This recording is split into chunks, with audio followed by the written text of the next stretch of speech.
Hey guys, it's Melissa. In this video, I am going to show you how to go from start to finish to create your first shirt or heat transfer design on your Roland BN-20. So we are going to start in Silhouette Studio. That is where I get all my designs all ready to go, and then we're going to add the cut lines, and then we will print and cut, and then we will finally do the final process of weeding and applying to our shirt. So let's start in Silhouette Studio. I use Silhouette Studio to prep all of my designs. Unfortunately, the only thing you can't do in Studio is add that cut contour line with the Roland needs. So we'll pop into Adobe for that. So let's start here in Silhouette Studio.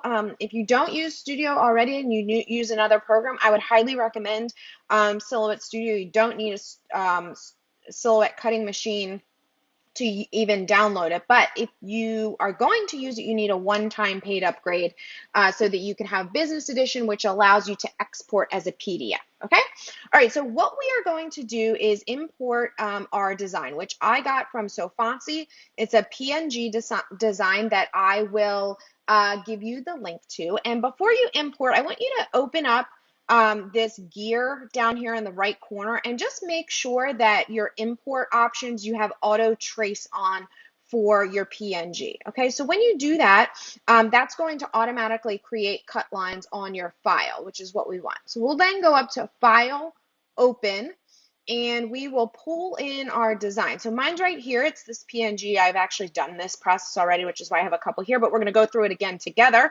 So we'll pull the PNG in.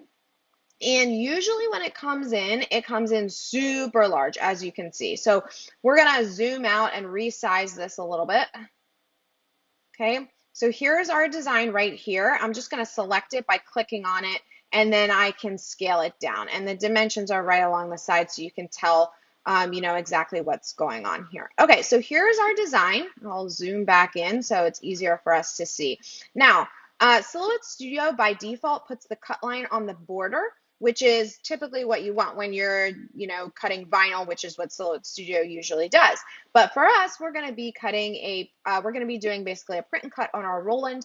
And to create a little bit of bleed, we want to make sure that we don't cut directly on the edge in case it cuts off a little bit. We want to avoid that white edge. So we're going to add a bleed by using the offset panel. So I'm just going to open that offset panel up.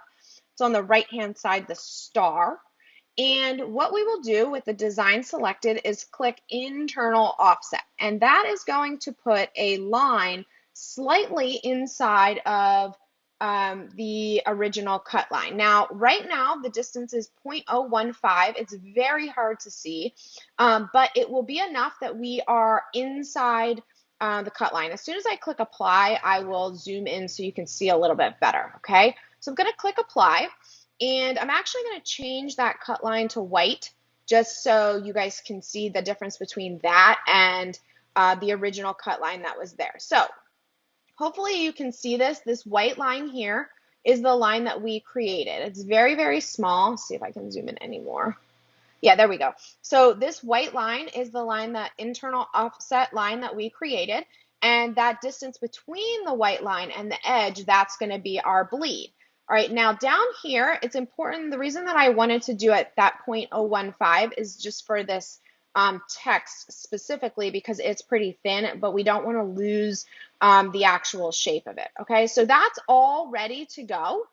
And what I'm going to do now is I'm going to group the offset in hopes that when we pull it over into Adobe, that I can then change the cut to the cut contour line all at once. It sometimes doesn't work, so we'll see if it works this time. Okay, so that'll be all grouped together. I just clicked group along the top toolbar, which is this tool right here. You can also right click and click group. Okay, and then the other thing I'm going to do is reselect my entire design, which right now has a red cut line, and I don't want that, so I'm going to change that. I'm clicking it by just selecting the original design. You can tell that it's all selected because it has one big box around the whole thing, and the cut line here is indicated as red. I'm going to change it to transparent. You saw how that now went away. Okay, all right, so now we are going to export by going up to File, Save As, Save to Hard Drive, and we're going to save this as a PDF file. So I change that. Now this, again, this option is only available if you are using Silhouette Studio Business Edition. So make sure you grab that. It's going to come in super handy. So I'm going to put this here. I'm going to call this PDF right at the front so we know. I'll put PDF for AI so we know. And I'll click OK. All right, so then that will be done. So then we need to hop over to Illustrator. Now, again, this design is from when I was setting this all up. So what we're going to start from the beginning for you by going to File, Open. And what we will do, we had that one that said, what did we call it? PDF for AI. So I have it here. I'm going to open that up for you. And we now need to add that cut line. Okay, we need to change the cut line color to the Roland specific color. So what we need to do, and when you have a design that's all these multiple pieces, which in this case is 1, 2, 3, 4, 5, and then every single letter, what you need to do is you need to hover over and click path. So right now, the path line is white. We don't want white. We need it to be that very specific cut contour line, which we find in our swatch library, the Roland VersaWorks library, which if you haven't already imported that, you need to do that. And I have another video that I'll link up top for you. And I'm going to change it to this pink cut contour line, okay? So I have to do that for every single piece of this design. Now I can just hover over each piece and hold shift so that I'm getting it for all of them at the same time. And then we can change all of those lines at the same time so that you can see they're all selected now. So I'm going to click that pink. Now, if I go back over here on the side, you can see it's indicated as they're all now pink, the cut line. Okay. If I go down to the letters, you can see I haven't changed those yet. So those are white in contrast to what we have here, up here, where it's still pink. Okay, maybe I didn't change that one. So we'll change that now. Okay, all right, and then we'll do the same thing with all the letters. I'm going to hold down shift while I work across the letters. All of them need to be selected. So basically what we're selecting is that internal offset line that we created in Silhouette Studio. The only reason you can't do this portion in Silhouette Studio is because Silhouette Studio doesn't allow you to name a color specifically, which the color has to be called cut contour. Okay, so now we have those all selected. Whoops, we missed the W and look like the A. Yeah, so we'll go back and add those. Okay, and then everything else should have, you can see as you're clicking across, everything else should have that pink line. All right, whoops, this one still doesn't. There we go. Okay, so you just want to double check because you want them to all be, yeah.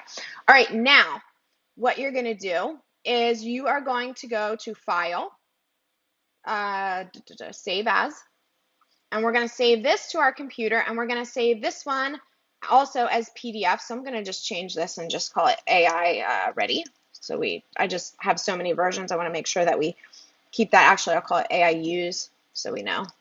Okay. And then that will, whoops, I guess I already have one called that.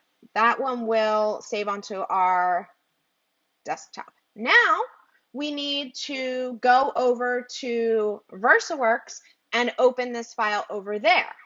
All right, so then you're going to move over to VersaWorks, and we are going to open that file. Now, I already have it open here, but I'm going to open it again so you guys can see. So we'll go to File, Add Job to Queue, and I'm just going to add it to QA for right now. This will be the fastest, and then we'll find that design on our computer and click Open. So this will pull it into our QA or wherever it is that you put it. It usually ends up down at the bottom. So then all you need to do is right-click, and we will click Settings. And the settings window will open up. We just need to make a few changes in here. So in this case, what I'm going to do is I want to put two of these next to each other. I need them a little bit smaller. So I'm going to change this to 70%, and then I'm going to tell it that I want 2 copies, all right? And you can see those red lines that are kind of moving around there. That's indicating where the cut lines are, okay? And then the next thing that I want to do, I need to go to quality settings, and we are going to change the media type to textile, and you can pick whatever print quality you want. And then I like to, for color management, I like to change it to sign and display, all right? And that's all I'm going to change here today. This is pretty much all set up. So then we'll click OK. The next thing that you need to do is send this through the RIP. So you can do this by either right-clicking and clicking RIP, or you could grab it and physically drag it up to the RIP. This typically takes, I don't know, it'll probably take about 30 seconds or so. And then once that's done, we will do the same thing, right-click, and this time we will click print, and that is when the printing will begin. It'll send our image over to the Roland BN-20 itself. Okay, so once the printing and cutting is done on the Roland, you can trim the piece off of the machine, and then you are ready to weed. So this is just a sheet of heat transfer vinyl. It's the same as if you were using like a regular piece of Caesar. This is actually Caesar's S print. It's very thin. So I'm going to show you now how easy this is to print and to cut. Actually, I'm going to cut this a little bit more so we can just work with each piece. It's very, very easy to weed. Here's my weeding tool. And we just need to peel off this excess vinyl. And you can see there's a carrier sheet there. Your design will stay on that.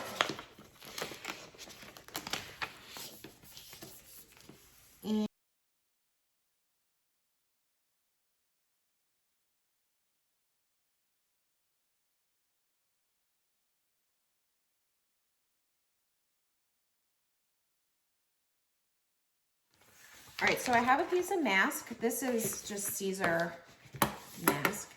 And I'm gonna cut it down so that it's about the same, close in size to the design itself. The mask is, if you're used to working with standard heat transfer, the mask is just basically the top part or the carrier sheet, all right? And what I like to do is fold back this piece so then I can make sure I get it on to here smoothly and evenly without any wrinkles. All right, so then I just push this down. It's helpful if you have it attached kind of to the table. And then you need to use some kind of a, where's mine? Well, I don't know where my scraper got to, so we'll just use this sublimation coaster. And we're gonna slowly pull the mask across our design. Okay. And then we need the design to stick to the mask. So we're gonna pull the backing off of the design. Okay, so we'll scrape it along like that. And now this part I'm pulling is what the piece was on when it was printing and cutting. Okay, so we're pulling that piece away and leaving it on the mask. Okay. And now the adhesive side, the heat activated adhesive side, I've got to look. The adhesive side of our heat transfer is now exposed. And what we're going to do now is flip it onto the shirt. Okay, so let me grab a shirt. Oh, this I already have something on that one, but we'll do it on the back just since this is our sample. Okay, so we will then place it directly onto our shirt, and then we will take it to the heat press and heat press it. Okay, so now we are ready to press our design with the heat press. So your heat press actually has to be a pretty low temperature if you're used to using heat transfer. You want it at 248 for 15 seconds. What that is going to allow you to do is press on your full color design and then peel off that carrier sheet, which is going to leave the transfer on there. Now, like I said, we printed with the S print, Caesar S print, which is like an opaque, and it's very, very thin, very soft, and hopefully you won't even be able to feel it on the shirt, which is awesome. Now, of course you will. It will have some hand, but it's going to be very soft and pretty stretchy. Okay, so 248, and then we went for 15 seconds. So we are going to, I'm going to use a pressing pillow here. Just give me a little bit of extra pressure, and place our shirt right on there, right in the middle if we can. And we will use a pressing or a Teflon sheet as well. All right, and 15 seconds. When the time is up, you are going to remove the Teflon sheet and then peel off that carrier sheet. So this is a hot peel, so just be careful, but you'll be able to pull the carrier sheet off.